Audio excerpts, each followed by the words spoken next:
Bonjour mes lecteurs, donc aujourd'hui je vais vous faire un update lecture sur le Cold Winter Challenge et toutes mes lectures depuis décembre. Donc tout d'abord j'ai lu Un sort si noir et éternel de Brigitte Kemmerer aux éditions Rajo. Donc j'ai bien aimé ce livre, donc je lirai la suite parce qu'il y a un tome 2. Et c'est la réécriture de La Belle et la Bête.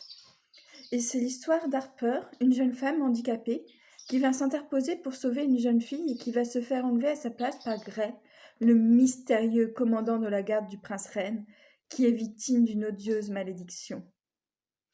Donc voilà, dans ce livre, il y a aussi une carte au début. Donc vous pouvez tout à fait le mettre dans le Romantic Challenge de Nina Kui, si vous le souhaitez, d'ailleurs. Donc voilà, ensuite j'ai lu Automegen aux éditions Delcourt Tonka. Donc j'ai lu les 3 tomes qui sont sortis actuellement. C'est franchement une pépite. Et en plus, elle est disponible en animé sur ADN, mais bon, ADN c'est payant, donc malheureusement voilà. Mais c'est moins cher que certaines plateformes comme Netflix, donc si vous voulez la voir en animé, n'hésitez pas. Alors c'est l'histoire de Katharina qui est réincarnée dans le corps d'un personnage rival dans un otome game.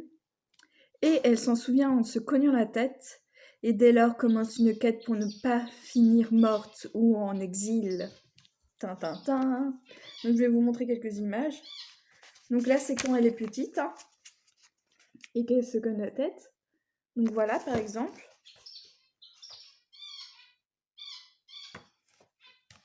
Et là c'est l'illustration de début qui est assez belle.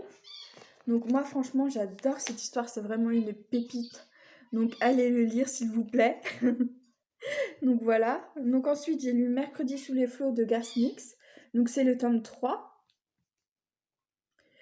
Donc pour tout vous dire, l'histoire elle avance quand même si la résolution me semble un peu simple dans ce tome, mais le mystère s'épaissit. Donc j'ai bien aimé en tout cas. Ensuite j'ai lu Le Roi Maléfique de Holly Black aux éditions Rajo. Donc j'avais eu un coup de cœur vraiment pour ce premier tome. Et ce tome 2, je l'ai trouvé magnifique aussi. Mais j'ai pas eu de coup de cœur, donc je lui ai donné 4,5 sur 5. Donc voilà, donc c'était un très bon livre qui se lit mais à une vitesse folle. Et voilà, donc n'hésitez pas à le lire aussi, c'est vraiment super comme histoire. Ensuite, je vais vous montrer le meilleur livre de tout l'univers, Anne de Green Gables.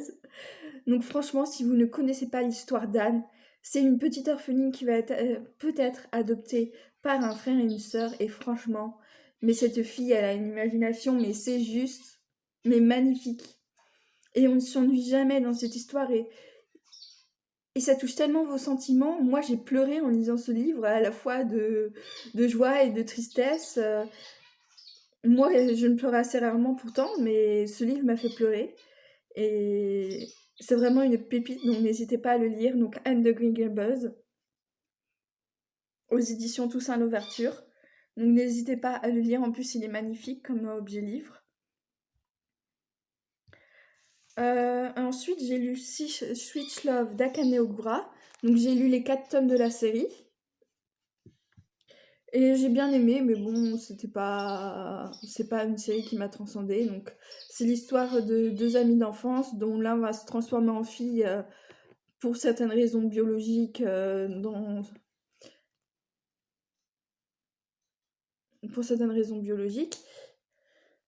et ça va raconter leur relation qui va se transformer peut-être en amour. Donc voilà.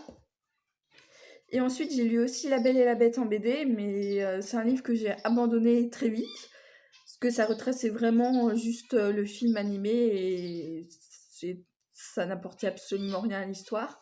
Donc je me suis arrêtée là. Donc voilà, j'espère que cette vidéo vous a plu. N'hésitez pas à vous abonner, à faire sonner la cloche et à aller sur mon Instagram, car j'ai un Instagram maintenant, donc n'hésitez pas à y aller aussi. Bon, bonne lecture à tous!